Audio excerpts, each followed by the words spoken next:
আপনি আমার সলমানের কে লিয়া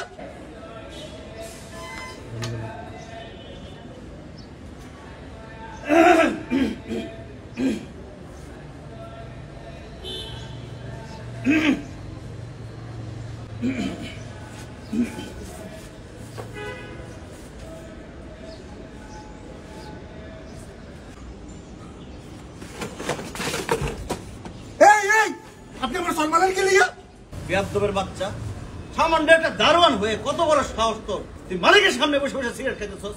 আমি প্রথমে কাশি দিলাম, আড়াল করে যাওয়ার চেষ্টা করলাম, তারপরে তুই সিগারেট খাইতে যাচ্ছস। সিগারেট কি আপনার বাপদাদার গেলে পৈতৃক সম্পত্তি? আপনি একলা একলা বুক করবেন, আর কেউ বুক করতে পারবো না? যার টে আছে হাই খাইতে পারে সিগারেট, আমার টে আমি কিনা খাইতেছি। আপনার সমস্যা কি? তুই সামান্য একটা দারোয়ান হয়ে মালিকের সামনে তুই সিগারেট খাইতে পারস না।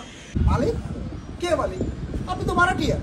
তুই ভুল জানস, আমি ভাড়াটিয়া না, আমি অলরেডি হাফ মালিক হয়ে গেছি, কালকে ফুল মালিক হয়ে যাবো। বাড়িওয়ালা কি বাড়ি বেঁচে দিয়ে দিতেছে? না,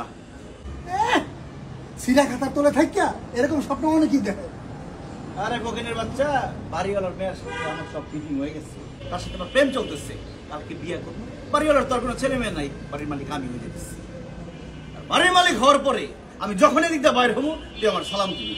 আসবো, সালাম দিবি, সালামে ভুল করস তাহলে তোর মাঞ্জা বরাবর একটা লাথি মারবো। এই মাঞ্জা নিয়ে তুই আর বসতে পারবি না, সারাদিন সোজা খারাপ।